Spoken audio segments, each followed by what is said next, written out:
Hello বন্ধুরা, কেমন আছেন সবাই? আশা করি সবাই অনেক বেশি ভালো আছেন। তো আজকে আমি আপনাদেরকে দেখাবো আপনারা কিভাবে এইখানে একটা নতুন অ্যাকাউন্ট খুলবেন এবং অ্যাকাউন্টটা খোলার পরে কিভাবে আপনারা সঠিকভাবে ভেরিফাই করবেন সেটাই আমি এখন আপনাদেরকে দেখাবো। তো আপনি যদি এখনই একটি অ্যাকাউন্ট করতে চান তাহলে আপনি কিভাবে করবেন, ভিডিওর ডিসক্রিপশন বক্সে আমি এই সাইডে লিঙ্ক দিয়ে রাখবো। আপনারা অবশ্যই আমার দেওয়া লিঙ্কের উপরে ক্লিক করে নতুন একটি অ্যাকাউন্ট সাইন আপ করবেন। আপনি যদি আমার দেওয়া লিঙ্কের উপরে ক্লিক করে নতুন একটি অ্যাকাউন্ট সাইন আপ করেন তাহলে কিন্তু কোনো রেফার কোড বা প্রোমো কোড লাগবে না। তো চলুন কথা না বাড়িয়ে এখন আমি আপনাদেরকে দেখাবো আপনারা কিভাবে এখানে একটা নতুন অ্যাকাউন্ট সাইন আপ করবেন এবং অ্যাকাউন্টটা সাইন আপ করার পরে কিভাবে আপনারা সঠিকভাবে ভেরিফাই করবেন সেটাই আমি এখন আপনাদেরকে দেখাবো। তো নতুন অ্যাকাউন্ট সাইন আপ করতে হলে ভিডিওর ডিসক্রিপশন বক্সে যে লিঙ্কটি দেওয়া থাকবে সেই লিঙ্কের উপরে আপনি ক্লিক করে দেবেন। তো লিঙ্কের উপরে ক্লিক করলে সরাসরি আপনার এই সাইটের হোম পেজে চলে আসবে। তো হোম পেজে আসার পরে কিন্তু আপনার এমন একটি ইন্টারফেস চলে আসবে। সরাসরি আমরা সাইন আপ পেজে চলে আসলাম। তো সাইন আপ পেজে আসার পরে সর্বপ্রথম দিতে হবে আপনার ইউজার নেম। তো ইউজার নেমটা দিবেন আপনি এমন করে, আপনি আপনার নামটি দিবেন। নামটি দেওয়ার পরে 6টি সংখ্যা আপনি ইউজার নেমের পিছে দিয়ে দিবেন। দিলেই দেখবেন আপনার ইউজার নেমটি হয়ে যাবে। তো ইউজার নেমের পরে দিতে হবে আপনার পাসওয়ার্ড। তো পাসওয়ার্ডটা দিবেন আপনি এমন করে, আপনি আপনার নামটি দিবেন। নামটি দেওয়ার পরে 1 2 3 4 5 এভাবে যদি আপনি পাসওয়ার্ডটা দেন তাহলে কিন্তু আপনার পাসওয়ার্ডটাও হয়ে যাবে। তো পাসওয়ার্ডটি দেওয়ার পরে দিতে হবে আপনার কনফার্ম পাসওয়ার্ড। তো কনফার্ম পাসওয়ার্ডটা দিবেন আপনি এমন করে, উপরে যে পাসওয়ার্ডটা দিয়েছেন সেই পাসওয়ার্ডটা আপনি নিচে কনফার্ম পাসওয়ার্ডে দিয়ে দিবেন। দিলেই দেখবেন আপনার কনফার্ম পাসওয়ার্ডটাও হয়ে যাবে। তো কনফার্ম পাসওয়ার্ডটা দেওয়ার পরে দিতে হবে আপনার ফুল নাম। আপনার যে ফুল নামটি আছে সেই ফুল নামটি আপনি এখানে দিয়ে দিবেন। তো ফুল নামটা দেওয়ার পরে দিতে হবে আপনার ফোন নাম্বার। তো আপনি এইখানে যে ফোন নাম্বারটা দিবেন সেই ফোন নাম্বারে নগদ এবং বিকাশ থাকতে হবে, কারণ আপনি যখন টাকাটা ডিপোজিট করবেন তখন আপনার এই নাম্বার থেকে টাকাটা ডিপোজিট করতে হবে এবং আপনি যখন টাকাটা উইথড্র করবেন তখন আপনার এই নাম্বারে টাকাটা আসবে।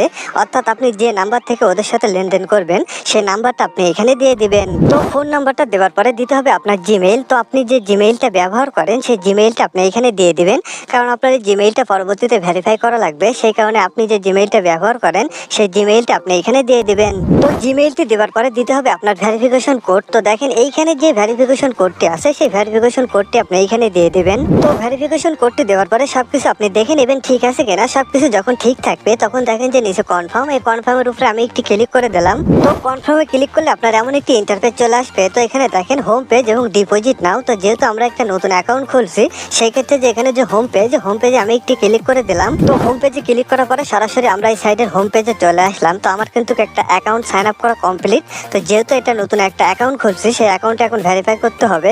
তো নতুন অ্যাকাউন্ট ভেরিফাই করতে হলে দেখেন যে নিচে মাই অ্যাকাউন্ট, এই মাই অ্যাকাউন্টের উপরে আমি একটি ক্লিক করে দিলাম। তো মাই অ্যাকাউন্টে ক্লিক করলে আপনার এমন একটি ইন্টারফেস চলে আসবে। তো যেহেতু আমরা এখানে অ্যাকাউন্টটি ভেরিফাই করব সেই ক্ষেত্রে দেখেন যে নিচে পার্সোনাল ইনফরমেশন, এই পার্সোনাল ইনফরমেশনে আমি একটি ক্লিক করে দিলাম। তো পার্সোনাল ইনফরমেশনে ক্লিক করলে আপনার এমন একটি ইন্টারফেস চলে আসবে। তো এখানে সর্বপ্রথম আপনার ফোন নাম্বারটা ভেরিফাই করতে হবে। তো ফোন নাম্বারটা ভেরিফাই করতে হলে দেখেন যে এখানে নট ভেরিফাই, এই নট ভেরিফাইয়ের উপরে যদি আপনি একটি ক্লিক করে দেন তাহলে আপনার ফোন নাম্বারে একটি কোড চলে যাবে।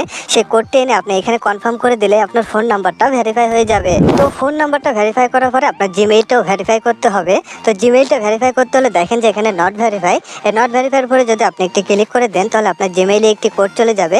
সেই কোডটি এনে আপনি এখানে কনফার্ম করে দিলে আপনার জিমেইলটাও ভেরিফাই হয়ে যাবে। তো জিমেইলটা ভেরিফাই করার পরে আপনার জন্ম তারিখটা এখানে দিতে হবে। আপনার যে জন্ম তারিখ সেই জন্ম তারিখটা এখানে আপনি এখানে দিয়ে দেবেন। আপনার যে বার্থডে সেই বার্থডের জন্ম তারিখটা এখানে দিয়ে দেবেন। দিলে দেখবেন এখানে সেভ লেখা আসবে। তো জন্ম তারিখটা দিয়ে আপনি এখানে সেভ করে দিবেন। দিলে আপনার অ্যাকাউন্টটি সম্পূর্ণভাবে ভেরিফাই করা কমপ্লিট হয়ে যাবে। তো বন্ধুরা দেখলেন তো কিভাবে একটি অ্যাকাউন্ট সাইন আপ করতে হয় এবং অ্যাকাউন্টটা সাইন আপ করার পরে কিভাবে আপনারা সঠিকভাবে ভেরিফাই করবেন সেটা কিন্তু আজকে আমি আপনাদেরকে দেখালাম। তো বন্ধুরা এই ছিল আজকের মতো একটা অ্যাকাউন্ট সাইন আপ করার ভিডিও। তো ধন্যবাদ সবাইকে ভিডিওটা শেষ পর্যন্ত দেখার জন্য।